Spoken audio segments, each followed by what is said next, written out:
Assalamualaikum warahmatullahi wabarakatuh, para pemirsa channel Organik Kilo, para teman-teman pembudidaya organik, baik yang sudah ekspor atau yang masih dalam tahap pembelajaran. Di sini saya akan membagi cara atau share tentang cara budidaya organik sebelum penanaman. Kita akan melakukan treatment perendaman menggunakan larutan asam humat.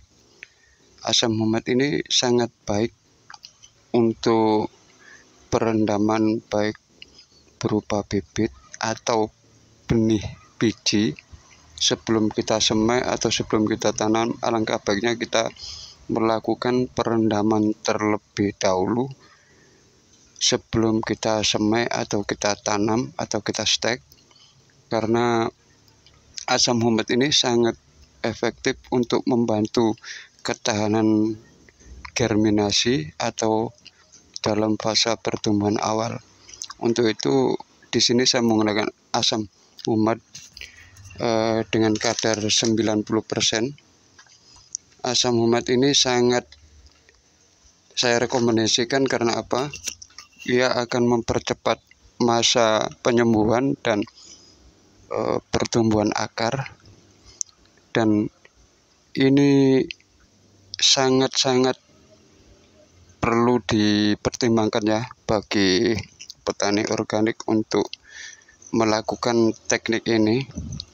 Anda bisa mengikuti atau tidak mengikuti cara yang sering saya gunakan, karena ini adalah opsi dari masing-masing petani ya. Pada kali ini saya akan menanam serai merah. Ini bukan serai untuk dapur, serai masak bukan, ini serai merah atau serai wangi. Ini bibit cabai rawit, saya baru cabut. Serai merah juga baru cabut. Di sini juga saya akan menanam bawang pre atau bawang daun, dan juga saya akan menanam benih bibit sawi ya.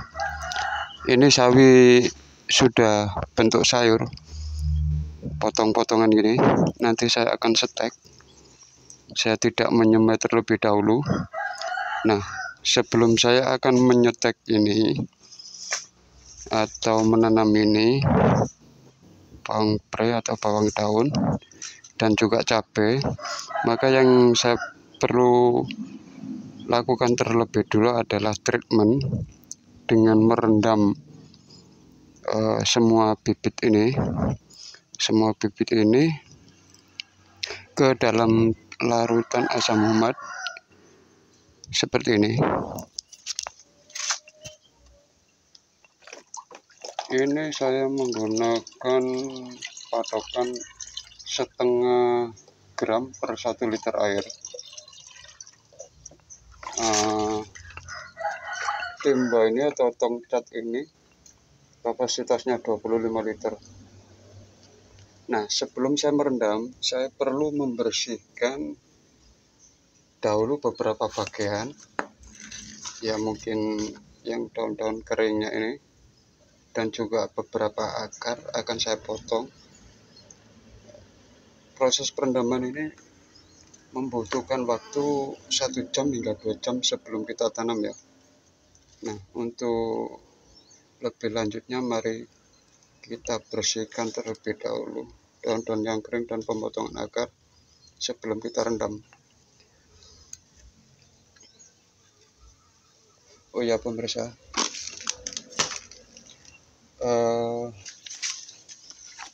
kenapa saya sering melakukan proses ini? Karena proses ini terbukti efektif mempercepat pertumbuhan akar, juga menahan stres. Jadi stresnya berkurang jika kita tanam stek. Kita bersihkan terlebih dahulu. seperti ini. Kita buang bagian yang kira-kira sepanjang ini untuk serai ya.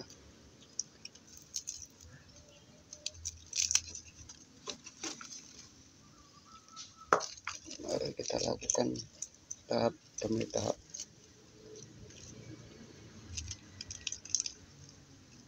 Kita buang akar-akarnya, kita sisakan batangnya aja, akarnya kita buang.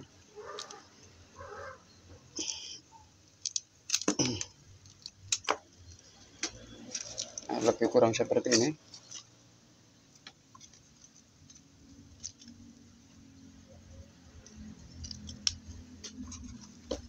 Setelah dirasa cukup, kemudian kita rapikan yang sawi ini, sayur sawi jaisim ya kalau orang Betawi nyebutnya. Selagi ada batang kerasnya ini, akar akan tumbuh. Sebelum kita stek atau kita tancap, perlu kita rapikan dan kita rendam terlebih dahulu 1 jam hingga 2 jam ke dalam larutan asam humat ya. Nah, seperti ini.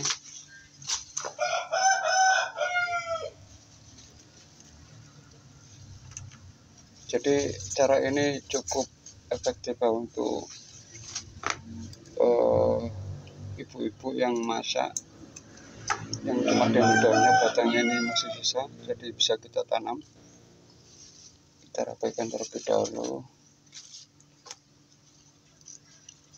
Ingat ya, untuk stek batangnya ini harus tetap ada karena akar akan tumbuh dari sini. Nah, ketika sudah dirasa cukup rapi, nah, selagi ada batang, akar insya Allah akan tumbuh dari sini. Begitu juga daun tripnya, kita rapikan daun-daun yang agak sudah membusuk atau udah tua.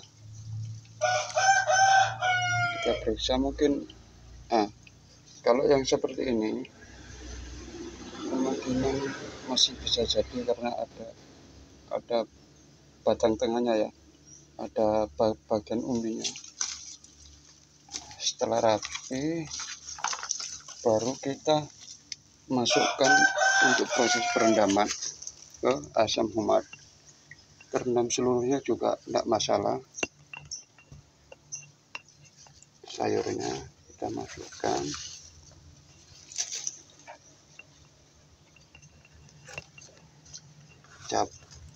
bibit cabenya kita masukkan, serainya kita masukkan. Nah, cara ini akan mencegah pertumbuhan jamur ya, karena pembusukan itu dimulai dari sini disebabkan oleh jamur. Setelah itu dia akan menyebar dan akan mematikan pertumbuhan akar atau tunas. Makanya untuk menghindari hal-hal tersebut, kita melakukan perendaman dengan asam humat. Asam humat ini juga sangat netral ya untuk pH-nya. Jadi air yang sudah tercampur asam humat akan menetralkan pH air termasuk pH tanah juga, dan mampu mencegah pertumbuhan beberapa penyakit di bibit atau tanaman yang akan kita tanam.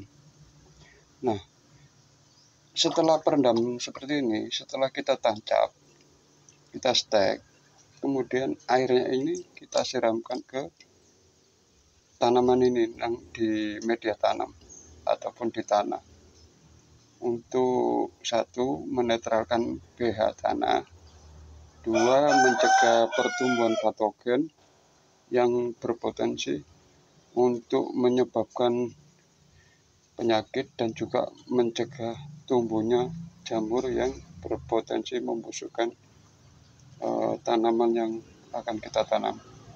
Nah, para pemirsa atau teman-teman pengikut channel Organik Kilo, demikian dulu cara yang bisa saya sampaikan. Semoga bermanfaat untuk para petani organik dan petani Indonesia. Semoga kedepannya lebih lebih mencintai pertanian yang berkelanjutan, dan semoga cara ini bermanfaat untuk kita semua. Wabillahi taufiq wal hidayah. Wassalamualaikum warahmatullahi wabarakatuh.